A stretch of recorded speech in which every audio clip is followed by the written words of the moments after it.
Hello, my beautiful souls. Welcome sa ating tarot reading sessions. Keep in mind, general reading po ito or collective. Ayan. Maring mag-resonate, maring hindi. Kunin nyo na po kung para sa inyo and leave the rest. Maring mag-shift na energies or magkabaliktad ang sitwasyon. Kaya kayo na pong bahala kung saan kayo nakalugar sa reading natin. Okay? So, let's see.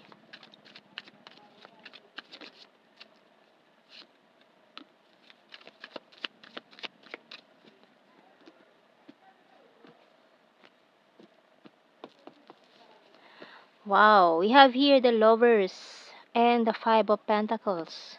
Okay, so may Gemini energy tayo dito. And the Ten of Wands. The Nine of Cups and the World.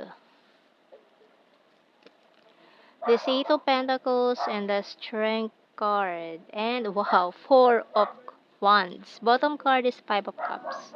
Okay, so may Gemini and Leo placements tayo dito na strong energy. So, tingnan muna natin signs and symbol cards.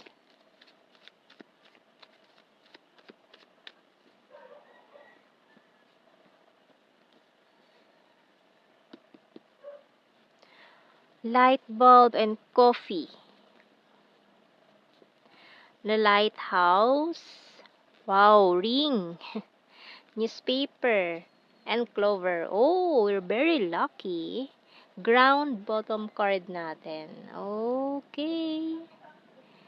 So, ayan. So, maaaring may gusto makipag-date sa'yo ngayon. Itong taon to, interesado yan eh. Parang, pero ikaw parang ano ka eh, nagdadalawang isip ka kasi parang kagagaling mo lang din sa isang talking stage na hindi nag-work out. So, may naka-talking stage ka kasi eh, or may nakausap ka na interesado ka sana, interesado siya sana, kaso hindi natuloy. Maaaring ginost ka na lang ng taong yun bigla. Tapos ngayon may dumarating na naman bago, gusto ko na namang kilalanin, gusto kan ano parang gusto niya magkakilanlanan kayo ng maigi, and then parang nagmamadali yung taong ito. Parang nirarasa ka sumagot, or gusto niya mabilisan. Parang kung gusto mo siya at gusto ka niya, gusto niya, kayo na agad. Pero ayaw mo ng ganun. Gusto mo is daanin ng very slow. Or gusto mo muna siguro na magkakilanlanan kayo ng maayos nitong taon to. Kasi mahirap nga naman pumasok ng bara-bara sa isang relasyon, tapos hindi niyo pa masyadong kilala yung isa't isa, tapos gano'n, 'di ba? Hindi pala kayo magkakasundo, or hindi naman pala siya yung hinahanap mo, gano'n, 'di ba? So, parang ang hassle. Para kasing ayun yung ayaw mong mangyari, eh. With this previous ka-talking stage mo na hindi nag-workout, parang ginost ka na lang bigla. Kaya parang ngayon naninigurado ka na muna, 'no? So, tingnan natin. Anong message ng Archangel? Pero may mga energies kasi dito na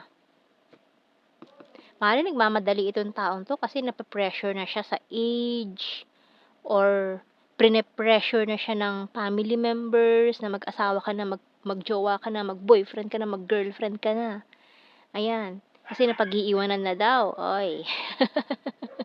'Di ba? May mga pakialamero nating mga relatives diyan, oy.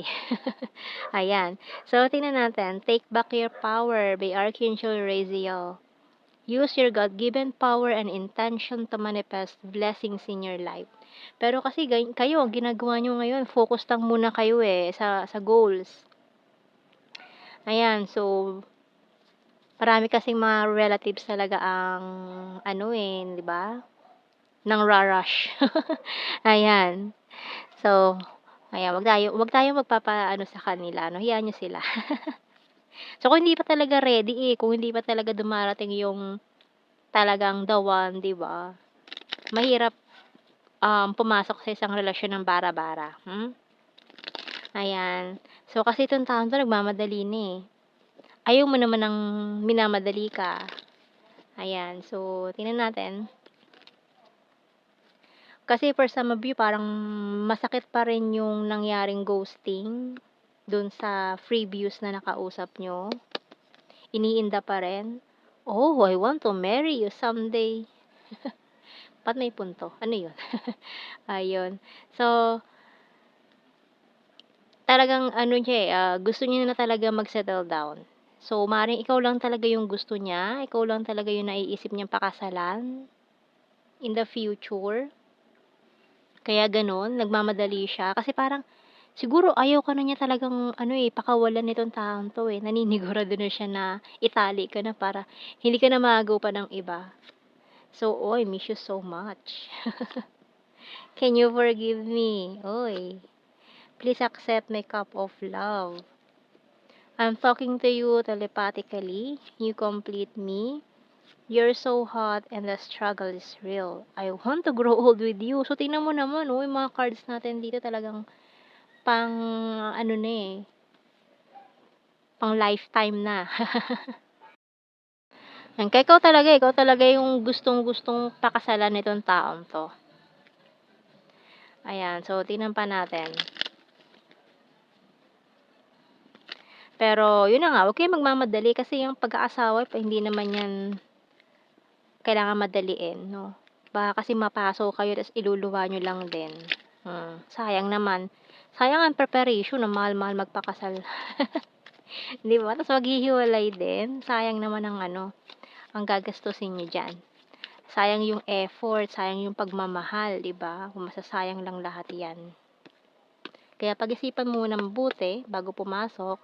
Pero kung talagang desidido kayo, sigurado na kayo na this is the one, ito na yun, i-try nyo na, 'di ba?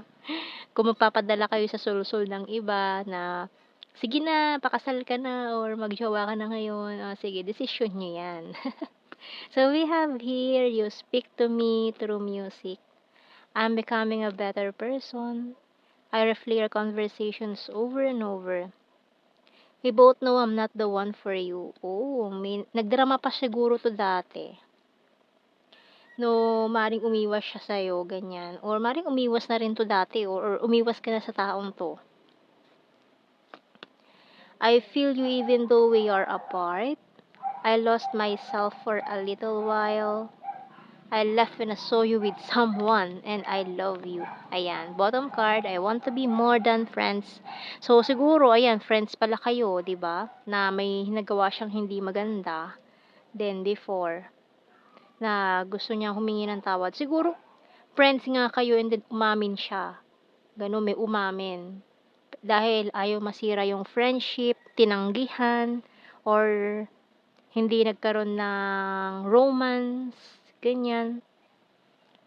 Pero ngayon muling magta-try itong taong ito na baka sakali this time, baka puwede na. Kuha tayo ng initials.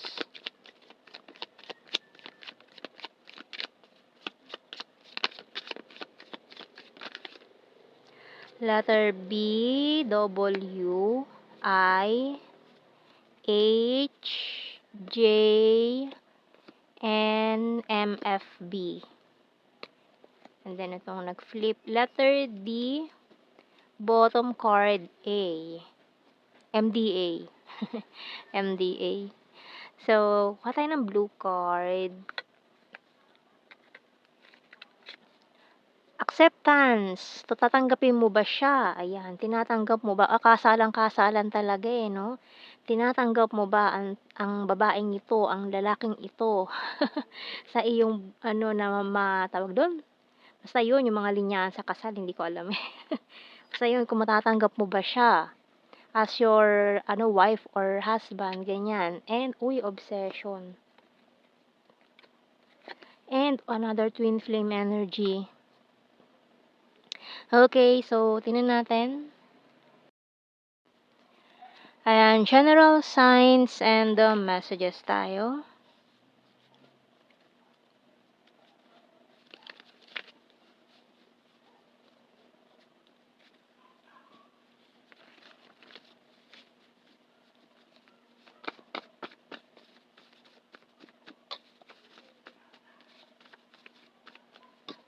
Okay, we have here confusing.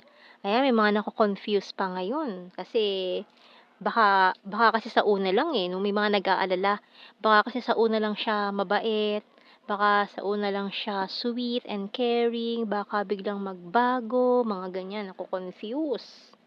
So, we have here Mindanao, Aries, Flower, National Capital Region, Nature Lover, uy, creepy, Stalker, Perfect Smile, Kind-hearted, Leo Sign, October, Ex-lover, Animal Lover, Sword is Air Sign, Gemini, Libra, Aquarius, and the Sagittarius. So, yan ang ating reading, my beautiful souls.